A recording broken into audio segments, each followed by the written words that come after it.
Hello friends, मोनानिल kitchen को आपण मानक स्वागत। आज मु नहीं आसी आउ गोटे नुआ रेसिपी जोटा हूँ चिकेन बेसर। तो बेसर चिकेन बनैबा पाई प्रथमे चिकेन को भल भाव धोई से हलदी गुंड, लुण,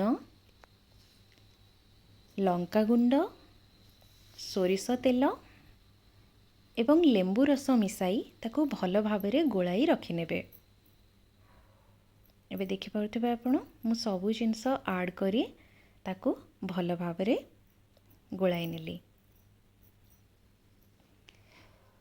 तो तापरे आमे बेसर प्रस्तुत करबा पई गोटे पात्र रे जीरा, सोरिष, सुखिला लंका, रसुण को अल्प पानी देई ताको भल भाव बाटी नेबी। एबे मोर बेसर प्रस्तुत हो गला। तो चिकेन बेसर बनैबा पई केउ केउ सामग्रीर आवश्यक रही मु से सब ये रखीदी आपण मैंने देखिपे। तो प्रथमे कड़ाई बसाई तेल गरम करी सेथिरे मु कटा होई रखिथिबा आलू को भल भाबे भाजी नेबी। एबे देखिपे आलू गुड़ी को मोर भल भाबे भाजी होई गलानी। तो ब्राउन ब्राउन भी हो गलानी आलू गुड़ी को। से सबू को मु एबे काढ़ी गोटे जगार रखिनेबी।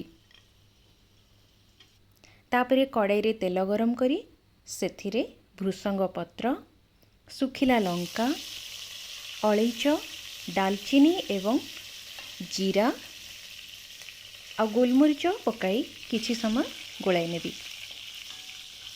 तापरे सेथिरे मु ऐड करिबी कटा होई रखिथिबा पियाज।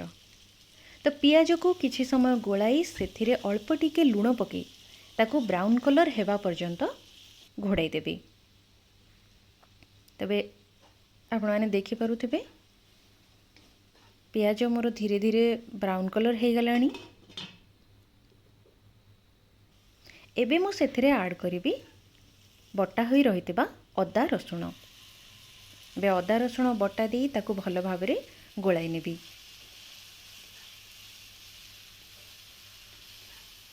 ताकू किछि समय घोड़ाई दे रखिबा परे घोड़ा काढ़ी के देखिबा कि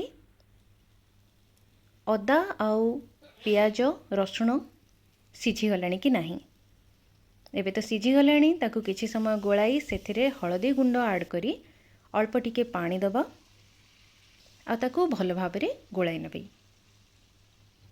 सेथिरे ऐड करिबी मु धनिया गुंड, लंका गुंड, चिकेन मसाला,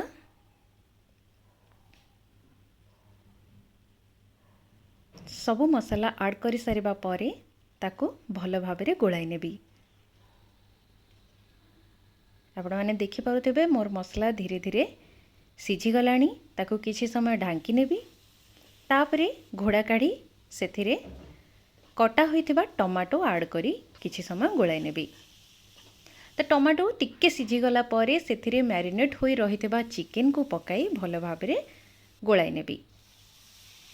आपण देखि पारुथिबे मोर चिकेन मसला रे पूरा भल भाबरे गोलाई हे गलानी। ताको किछि समय ढांकी नेबी। 5 रु 10 मिनिट परे घोड़ा काढ़ी ताको आउ थरे गोलाई नेबी। तापरे सेथिरे मु ऐड करिबी भजा होई रहिथिबा आलू। आलू आउ चिकेन को मसला रे भल भाबरे गोलाई नेबी। वे देखि पारुथिबे ए सबु भल भाबरे मिक्स होई गलानी मसला रे आउ धीरे धीरे सिझी भी गलानी। तापरे ताको किछि समय ढांकी नेबी। तापरे किछि समय परे किंबा चिकेन आउ आलू अधा अधि सिझी गला परे सेथिरे बटा होई रहितिबा बेसर को पकाई भल भाबरे घांटी नेबी।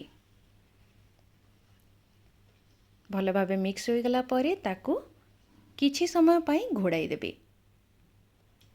5 रु 10 मिनिट परे घोड़ा काढ़ी आउ थरे पुणी मसला सह चिकेन को भल भाबरे गोलाई नेबी। तापरे मु सेथिरे ऐड करिबी अल्प टिके पानी काहेकि ना टिके सिझिबा पई आउ मते टिके ग्रेवी दरकार अछि बोली मु सेति पई हल्का टिके पानी ऐड कली। किछि समय घोड़ाई नेबी पानी देकी। तापर किछि समय पर घोड़ा काढ़ी देखिबा केते बाट सिझिलाणी। आबे आलू भल भाव सिझी गलाणी, चिकेन भी सिझी गलाणी। तो ये गैस रो फ्लेम को ऑफ करी सेथिरे कटा होइथिबा धनिया पत्र, गरम मसला पकाई टिके समय छाड़ी देबी। तापरे गरम गरम प्लेट को काढ़ी चिकेन बेसर।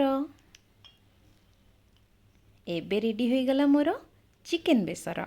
जदि आपण मानकु मो रोषेई भल लागुथाय ताहेले मोर चैनल को लाइक, शेयर एंड सब्सक्राइब करंतु। टाटा।